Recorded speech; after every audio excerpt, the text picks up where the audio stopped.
Bonjour à tous et à toutes. On vous remercie tous et toutes d'être présents parmi nous aujourd'hui. On va vous parler de souveraineté sanitaire et surtout de coopération internationale avec trois intervenants aujourd'hui que je remercie vraiment très singulièrement pour leur présence. Je voudrais aussi tout particulièrement remercier aussi les sponsors des projets qui vont être présentés de collaboration internationale, que sont la DGOS et l'Agence française de développement, l'AFD, avec son partenaire Expertise France, voilà, qui sont les trois projets qui sont sous financement des partenaires que je viens d'évoquer. On va balayer ces trois projets, qui sont trois très beaux projets de collaboration, avec un objectif, c'est de conférer en fait de vraies clés d'autonomie et de souveraineté aux pays avec lesquels nous collaborons, avec nos trois intervenants que je vais présenter dans l'ordre de leurs interventions, que sont d'abord le professeur Jeannot Schmitt. Bonjour professeur, vous êtes professeur de médecine d'urgence au CHU de Clermont-Ferrand. Et vous allez bien entendu nous parler de votre projet, donc je ne dévoile pas ce que vous allez nous dire dans quelques minutes. On aura simplement 4 temps dans notre présentation, vous verrez, ça sera très interactif. Nous accueillons notre collègue Chantal Barin, qui est professeur de pharmacologie au CHU de Tours, et qui nous parlera aussi d'un très très beau projet de collaboration en cardiologie interventionnelle, mais je n'en dis pas, avec le Sénégal. Et puis Jean-Marc Chaplin, notre infectiologue préféré, si j'ose dire, du CHU de Rennes, voilà, qui va nous parler d'un très beau projet de collaboration avec le Liberia. Mais je vais laisser d'emblée nos intervenants présenter d'abord leur projet. Ensuite, ils nous diront dans un deuxième temps en quoi leur projet a contribué à la souveraineté des pays avec lesquels nous avons collaboré. Et puis ensuite, ils nous donneront deux choses. Quel message on emporte avec nous ? Et puis quels souhaits on peut faire pour la collaboration internationale à l'avenir. Voilà, et puis je vous remercie, avant de vous donner la parole, promis, Nathalie Giovanacci et Jessica Rouen, qui sont mes collègues de la Commission des relations internationales de la conférence des DG de CHU, sans qui, bien entendu, cette table ronde n'aurait jamais eu lieu. Professeur, c'est à vous. Merci beaucoup. Alors, l'Ukraine, ce qu'il faut bien comprendre, bon, c'est la guerre. On a tous l'impression qu'on sait ce qui s'y passe. En fait, on ne sait pas du tout. Ils ont perdu une dizaine de millions d'habitants, ce qui veut dire que, en termes de santé, c'est devenu une santé destinée aux militaires blessés. La société civile a perdu sa place et donc il y a une demande de leur part de réflexion, de réorganisation. Donc on est allé sur place, on a rencontré 3 niveaux de personnes, si je puis dire. L'université, qui a une demande de construction de la spécialité médecine d'urgence, localement et puis on espère nationalement. On a rencontré un hôpital universitaire qui n'a pas de service d'urgence, c'est le paradoxe. Bon. Et puis on a rencontré un hôpital qu'on qualifierait chez nous de périphérique, d'assez grand, qui est très bien organisé, mais avec des non-urgentistes qui assurent la médecine d'urgence. Donc il y a eu ces 3 rencontres, et puis il y a 3 temps dans la réflexion. Première chose, pour nous, comprendre ce qui s'y passe, comprendre leurs demandes. Deuxième temps, et on a commencé avec des médecins qui viennent chez nous, comprendre comment on fait chez nous. Et puis le troisième temps, ça va être la synthèse, l'échange et la construction. Alors, concernant de ce qui se passe chez eux, très clairement, tout est à faire. On peut concevoir le système comme il y a 30 ans chez nous, c'est-à-dire faire de la médecine d'urgence sans urgentiste, en séparant la grave qui serait sous la responsabilité des anesthésistes réanimateurs et la pas grave sous d'autres responsabilités. Ou alors on construit la spécialité step by step et sur un projet de 5 à 10 ans, on peut y arriver. Eux, c'est ce qu'ils ont envie de faire. Nous, c'est ce qu'on a envie d'accompagner, hein, très clairement. Vous me disiez, professeur, avant qu'on approfondisse votre projet, qu'il y avait vraiment ce double enjeu. Il y a l'enjeu de la construction d'une discipline qui a connu les vicissitudes que vous évoquez, mais aussi une construction de l'après-conflit pour qu'en fait ce pays retrouve cet équilibre entre la médecine d'urgence qu'on doit à une population civile qui est aujourd'hui dans une condition où on privilégie, et on peut l'entendre, la médecine de guerre. Donc il y a ce double enjeu à la fois universitaire sur la construction de la discipline et puis aussi comment on rétablit cet équilibre sur le plan sanitaire pour préparer d'ores et déjà l'après. Je crois que c'est ça, ces 2 dimensions essentielles à l'originalité du projet que vous menez avec l'Ukraine. Alors, très clairement, la médecine de guerre, je pense qu'on n'a pas de leçon à leur donner. Et c'est plutôt bien organisé. Il y a des choses qui seraient améliorées, mais on ne va pas s'en mêler. Par contre, la médecine civile a perdu sa place, complètement perdu sa place, et on ne sait pas très bien comment les gens sont soignés. Ils avaient énormément de dons de médicaments au début, ils n'en ont plus, ou pas beaucoup. Ce qui fait qu'actuellement, la population civile, en fait, elle se présente aux urgences et elle repart. Enfin, se présente à l'hôpital et elle repart. Et donc, ils aimeraient bien qu'on les aide à construire l'embryon de la médecine d'urgence de demain en situation de transition. La guerre, on ne sait pas combien de temps elle va durer. Mais par contre, il faut démarrer quelque chose pour que les gens qui sont restés dans le pays puissent être soignés au titre civil et pas que les bons soins. Pour ce qui est des militaires blessés, ils sont bien soignés, enfin très, très clairement. Ouais, je vous remercie beaucoup. Moi, je pense que c'est très original et en fait, ça inspire un point, c'est que la médecine de demain se prépare dès à présent, y compris dans les zones de conflit. On vient d'entendre dans la table ronde qui nous a précédés l'important, bien entendu, de préparer les conflits qui arrivent. Mais au moment où ces conflits se produisent, il faut bien entendu qu'on prépare dès à présent, et y compris d'ailleurs dans le cadre de conflits, comment on va passer d'une médecine de guerre en fait, à une médecine civile, puisque là, on voit que la population n'en bénéficie plus comme elle le souhaiterait. Donc un grand merci pour... En tout cas, on l'espère pour eux. On l'espère pour eux, bien entendu. En tout cas, merci beaucoup pour cette présentation d'un projet qui est extrêmement original, avec cette double dimension universitaire et sanitaire pour préparer dès à présent l'après et répondre aux besoins immédiats de la population civile qui en a aussi grand besoin. On enchaîne avec le CHU de Tours, qui va nous parler du Sénégal, entre autres, et de cardiologie interventionnelle. Professeur. Oui, très bien. Merci beaucoup. Merci de l'invitation. Alors, en réalité, je ne sais pas si c'est mon nom qui est sur la diapositive, mais initialement, cette table ronde, la participation du CHU de Tours devait être portée par notre collègue cardiologue de l'hôpital Idrissa Pouillet de Dakar, qui venait pour témoigner directement en tant que pays bénéficiaire de notre accompagnement. Et ça aurait été évidemment tout à fait intéressant d'entendre sa vision, d'avoir sa vision de terrain. Malheureusement, et je vois que la DGOS est présente, donc j'en profite pour signaler un petit souci, c'est que le docteur Diac, qui vient pourtant en France depuis 20 ans, n'a pas obtenu son visa, au motif que l'invitation, le motif du séjour n'était pas valide ou pas bien renseigné, je ne sais pas. Donc là, il y a quand même un souci, je pense, entre les différentes composantes de nos ministères qui soutiennent des actions de coopération internationale et qui, par ailleurs, les entravent en empêchant les professionnels de venir en France. On a le souci également pour certains stagiaires dont les stages sont annulés à la dernière minute parce qu'ils n'ont pas leur visa. Donc là, c'est, je pense, un souci, excusez-moi, de profiter de cette tribune pour le signaler. Alors, pour revenir sur le partenariat et cet objectif de développement de la cardiologie interventionnelle, en réalité, il s'est placé dans un contexte beaucoup plus global, puisqu'on accompagne l'hôpital général Idrissa Pouillet grâce au soutien de la DGOS depuis 2019. Mais bon, il y a eu la pandémie entre-temps, donc on va dire depuis 2021-22.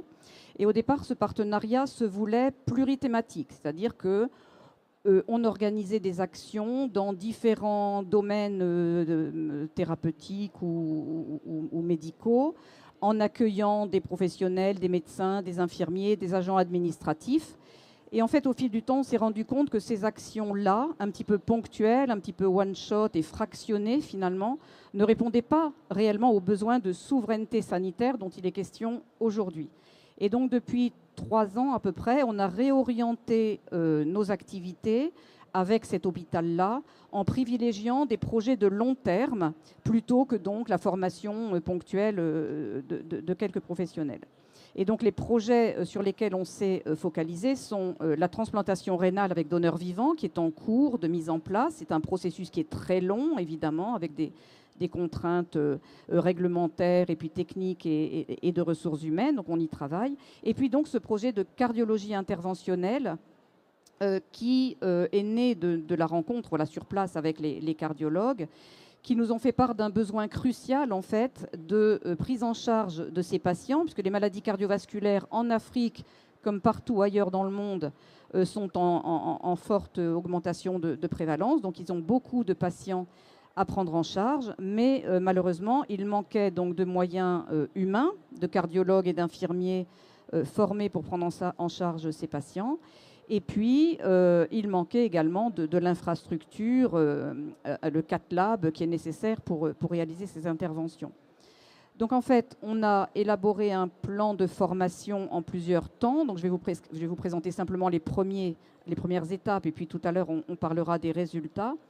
Donc la première étape, ça a été d'accueillir une équipe de cardiologues et d'infirmiers de l'hôpital général Idrissa Pouillet au sein de notre unité de cardiologie interventionnelle au CHU pour qu'ils découvrent l'environnement, qu'ils voient quels étaient les matériels et ressources techniques et humaines nécessaires pour la mise en place de cette activité. Et donc, il faut souligner là l'importance de l'engagement des établissements pour mettre en place ces nouvelles activités. C'est-à-dire que l'hôpital général Idrissa Pouillet, la direction, a financé l'installation de la salle de cardiologie interventionnelle au sein de leur hôpital, qui est un investissement considérable sur le plan financier. Et ils ont donc maintenant une salle qui est exactement aux mêmes normes que ce qu'on a nous ici en France. Ils ont transposé en fait la configuration qu'on a au CHU de Tours dans leur établissement.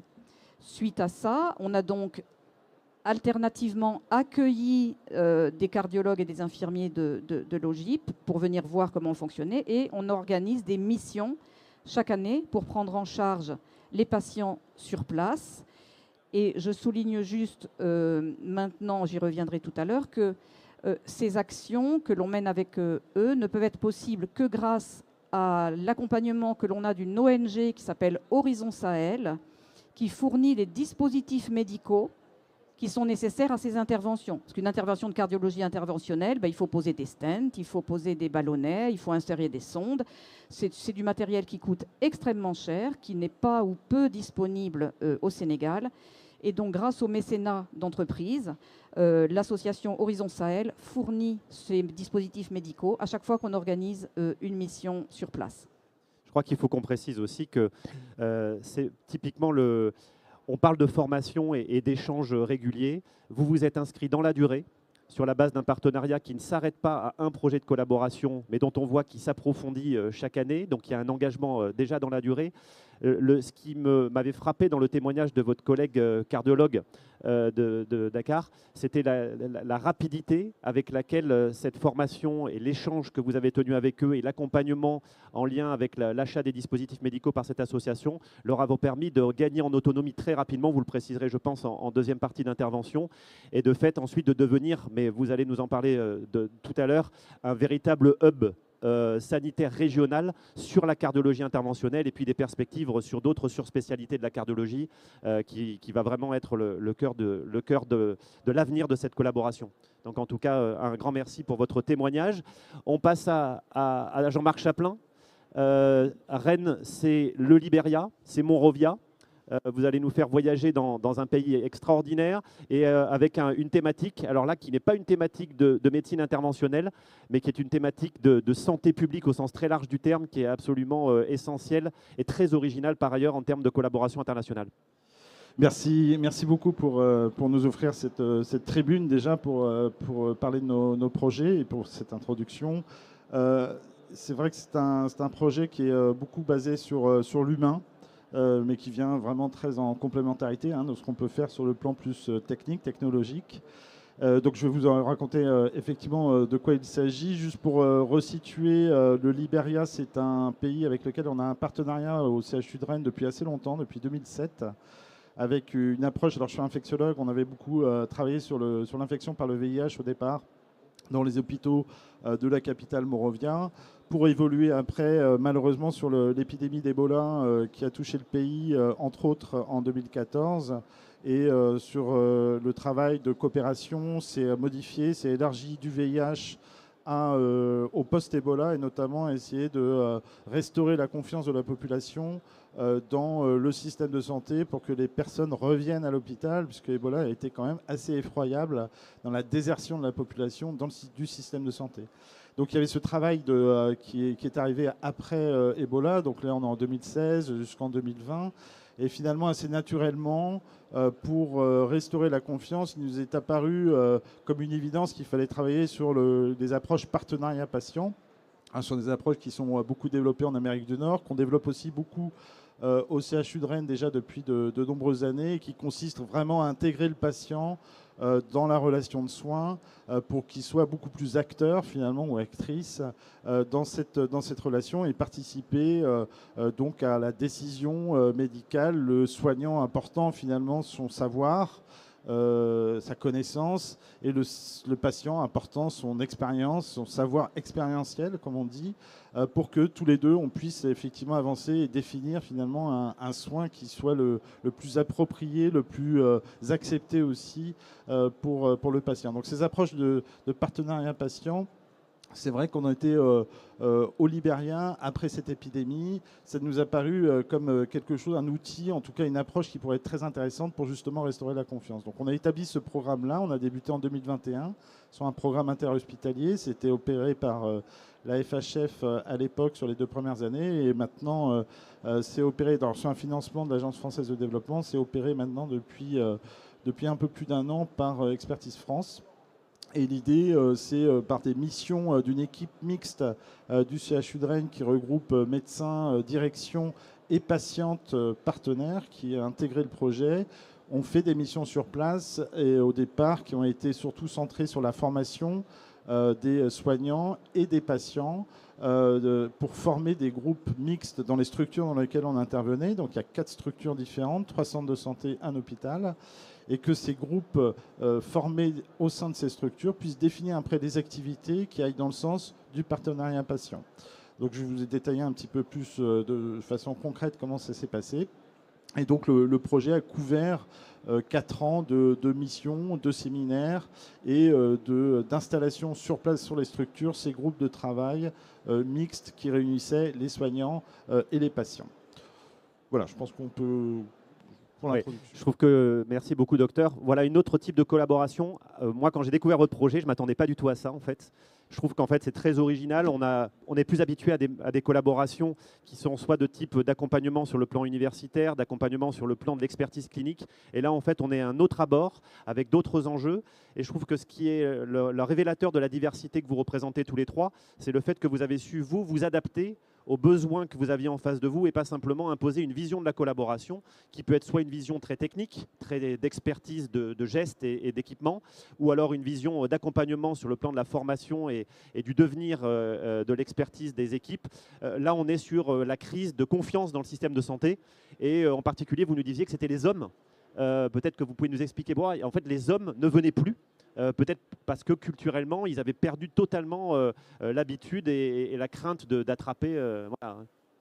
Juste sur la question, effectivement, dans les structures de soins, traditionnellement, c'est vrai, est beaucoup plus fréquentée par les femmes, mais notamment aussi par la maternité aussi, et par le fait qu'elle s'occupe aussi beaucoup de la santé des enfants. Donc c'est vraiment elles qui sont souvent en première ligne et qui fréquentent beaucoup les centres de santé. Les hommes en sont vraiment très absents.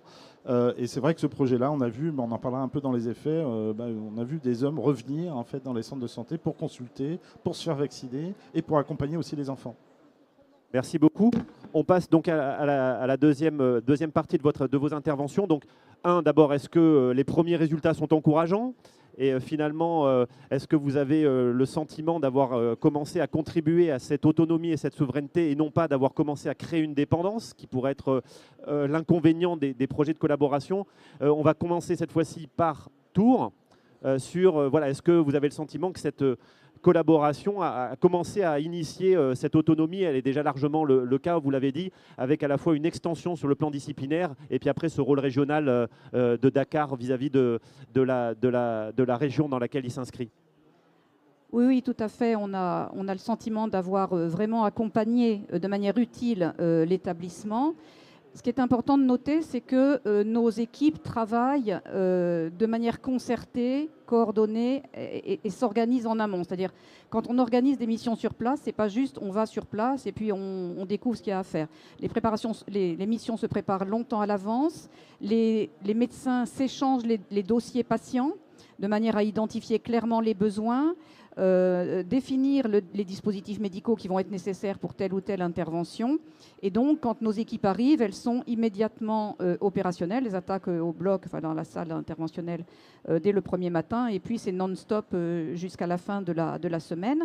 Et donc, au-delà de traiter des patients, parce qu'en fait, ils prennent en charge progressivement, d'année en année, des patients de plus en plus complexes. Les premières années, c'était des interventions simples, on va dire, puisqu'il fallait apprendre aux cardiologues ces actes. Et puis, d'année en année, les dossiers sélectionnés sont des patients de plus en plus difficiles. Pourquoi ? Parce que, entre-temps, les cardiologues de Dakar sont capables de prendre en charge eux-mêmes les cas les plus simples. Donc on observe vraiment une montée en compétences et une progression en fait de cette équipe. Et donc pour vous donner des chiffres, on est dans le cadre des missions sur les 4 années, nos équipes ont pris en charge un peu plus de 60 patients. Et puis en autonomie, l'équipe de Dakar a pu prendre en charge 90 patients. Ça peut paraître faible au regard des chiffres que l'on a, nous, en France, mais c'est quand même particulièrement conséquent, d'autant que c'est des patients qui sont porteurs de pathologies potentiellement mortelles et que donc l'impact en termes de santé publique, il est quantitativement peu important, mais qualitativement, évidemment, majeur.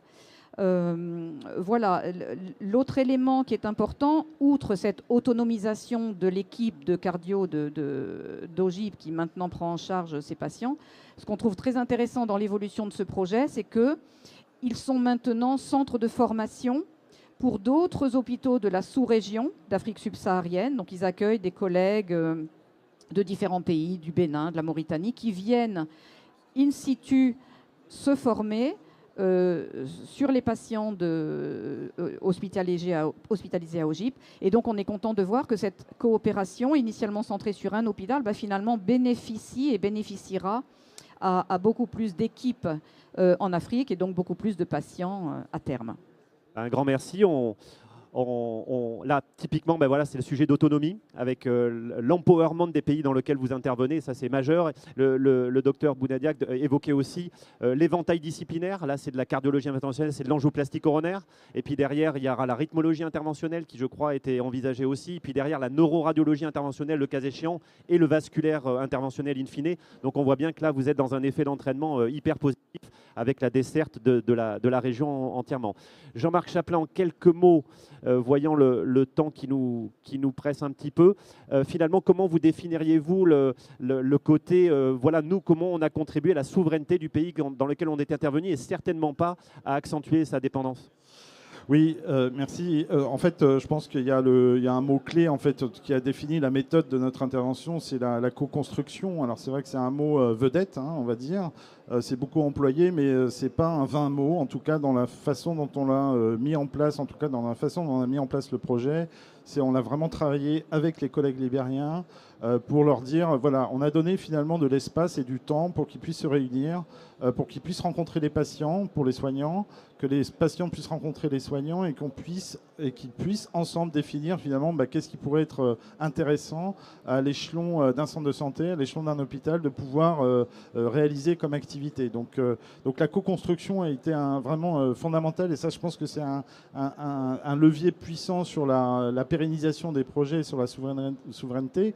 Après, dans les effets, ce qu'on a remarqué, c'est on a développé un concept assez simple en fait avec eux, qu'on a appelé le WAP. D'ailleurs, ça s'appelle le WAP Project, qui est l'acronyme de We Are All Patients.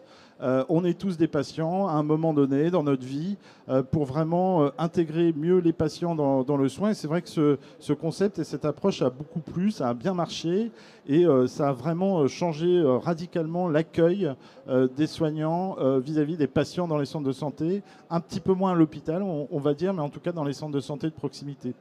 Et cet accueil renouvelé, différent, plus empathique, a vraiment permis de restaurer la confiance. Et comme vous le disiez, effectivement, on a vu de nouveau des gens qui ne venaient pas du tout au centre de santé venir consulter.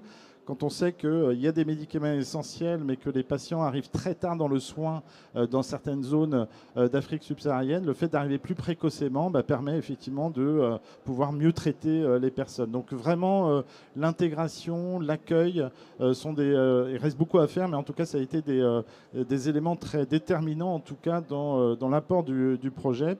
Et puis, plus récemment, on a eu l'intégration de ces approches partenariat patient dans le curriculum de formation des infirmières et des sages-femmes. Donc, c'est le programme de formation nationale initial pour les sages-femmes et les infirmières. Donc, il va intégrer un module donc, de partenariat patient dans la formation initiale. Donc, là encore, un effet effectivement d'appropriation et du pays sur cette idée-là, qui reste assez universelle en fait. Hein. On est tous des patients, quel que soit le pays du monde auquel on appartient. Jeannot Schmitt, comment vous définiriez-vous, avec le cap très particulier d'un pays en guerre, comment vous détermineriez, vous, la façon dont vous avez réussi ou quand vous avez entamé cette notion de c'est vous aussi qui allez rester et développer encore cette autonomie et certainement pas une dépendance vis-à-vis de pays tiers? Oui, alors, comme je le disais au début, en fait, la première chose à faire, c'était le diagnostic, hein, et un diagnostic partagé. Une fois qu'on a partagé ce diagnostic, c'est quoi votre question? Qu'est-ce qu'on peut vous apporter, non pas comme réponse, mais comme aide à la réponse? Et le deuxième temps, c'est celui d'avoir accueilli le premier binôme de médecins. Un deuxième binôme va arriver au mois de juin, avec des questions déjà différentes. Et j'avais suggéré, au moment du passage là-bas, de faire des webinars sur des thèmes donnés. Et puis, j'avais un peu oublié. Il y a 2 jours, j'ai eu un mail en disant, mais en démarquant les webinars. Et là, je me suis dit, finalement, ça a pris. C'est que, très clairement, ils ont des questions et on peut les aider à trouver les réponses. Je dis bien, on peut les aider. Et un deuxième élément qui est essentiel, c'est que quand les médecins sont venus, on leur a montré le fonctionnement réel de notre système et pas le fonctionnement, vous savez, qu'on affiche en salle de réunion avec des belles images. C'est-à-dire qu'ils étaient complètement immergés avec un médecin accompagnant toute la journée, avec ce qui va, ce qui ne va pas, et puis derrière des échanges sur, de leur part, mais pourquoi ça ne va pas, ou au contraire, de notre part, en disant pourquoi ça va. Et ce côté benchmark, en fait, est probablement, pour moi, une des clés de la réussite pour qu'eux prennent, picorent ce qu'ils ont à trouver chez nous pour, derrière, reconstruire le chez eux. Chez eux, il y avait du faire et du savoir-faire. Avec 10 millions d'Ukrainiens qui ont fui le pays, au moins 7 millions, peut-être 10, il y a des médecins qui sont partis et il y avait du faire et du savoir-faire qui existait, qui est parti. Et il faut qu'ils reconstruisent. Donc, ils ne partent pas de rien, mais ils partent d'une perte énorme à combler et ils sont un peu perdus. Donc, il faut les aider. Et je pense que c'est dans ce sens-là. Mais l'idée, ce n'est pas de prendre leur place. D'abord, on manque d'urgentistes en France, donc on ne va pas les exporter. Mais surtout, je pense qu'il faut qu'ils soient remis en confiance par rapport à ce qu'ils sont capables de faire. Et puis aussi en confiance au sens, ils ont une vraie question, construire la médecine d'urgence de demain. Et comment ils pourront le faire avec leur structuration, leur niveau d'hôpitaux, de différents niveaux médico-techniques et ainsi de suite. On peut les aider, on a cette expérience, cette expertise en France, mais on ne va pas le faire à leur place. Un grand merci. Et je trouve que ce qui aussi traduit bien vos propos, c'est qu'en réalité, vous apprenez déjà, nous aussi on apprend en fait au contact de la collaboration. On l'a vu dans la table ronde précédente, en fait, l'expérience ukrainienne nous aide aussi à établir en fait les bonnes pratiques en matière de médecine de guerre dans l'hypothèse d'un conflit. Donc là, ça aussi, c'est un plus-value. Et ça, c'est une relation d'équilibre. Et puis après, nous, on les aide à reconstruire pour derrière que la médecine civile, disons, reprenne ses droits et ne soit pas le parent pauvre de la situation qu'ils subissent. Il nous reste 30 secondes chacun. Jean-Marc Chaplin, Chantal Barin et Jeannot Schmitt pour nous dire qu'est-ce qu'il faut qu'on emmène avec nous de votre projet. 30 secondes. On peut faire un vœu. Moi, j'en ai un très simple, très court. Hein. C'est effectivement la participation des patients dans le système de soins et dans les structures hospitalières, À l'instar de ce qui se passe dans certains CHU, notamment le CHU de Rennes, c'est la reconnaissance des patients comme patients partenaires avec une rémunération. Et ça, je pense que c'est quelque chose de très fort comme message. Et la deuxième chose qu'on peut souhaiter, effectivement, c'est qu'on essaye de convaincre le ministère de la Santé libérien de faire la même chose, de pouvoir faire reconnaître les patients dans le système de soins pour qu'ils soient vraiment intégrés dans les structures. Merci. Chantal Barin, sur Tours et la cardiologie au Sénégal. Oui, alors moi, ce que je retiens, c'est la force en fait d'un partenariat tripartite entre deux hôpitaux très volontaires pour faire avancer un projet et le soutien d'une association pour permettre de fournir les dispositifs qui sont nécessaires. Mais c'est aussi le revers de la médaille et l'inconvénient de ce type de projet, c'est qu'en fait, c'est un projet en quelque sorte, je veux dire, captif, parce que l'autonomisation, elle nécessite les compétences techniques, humaines, mais également les dispositifs médicaux. Et le jour où on sortira de cet accompagnement tripartite et où l'association ne fournirait plus les dispositifs médicaux, le service de cardiologie se trouverait confronté à un problème d'approvisionnement en DM qui est en fait vraiment problématique. C'est-à-dire que là, nous, on est dans cet accompagnement et en fait, on ne sait pas comment l'arrêter, comment faire en sorte de ça y est, les laisser aller, parce qu'en fait, il leur manque les dispositifs. Et ça, je pense que c'est un souci que nous, à notre niveau, on ne peut pas gérer. Il faut que ce soit l'État sénégalais qui approvisionne les chaînes, qui fournisse une chaîne d'approvisionnement en dispositifs. Donc finalement, votre message, c'est aussi à tous les deux, il faut aussi qu'il y ait un alignement, y compris sur le plan politique, de la politique locale. Ça dépasse un peu le cadre de collaboration, mais c'est un élément fondamental. Jano Schmidt, avec vos collègues ukrainiens. 3 mots. Patience, ça ne se fera pas très rapidement. Confiance et humilité.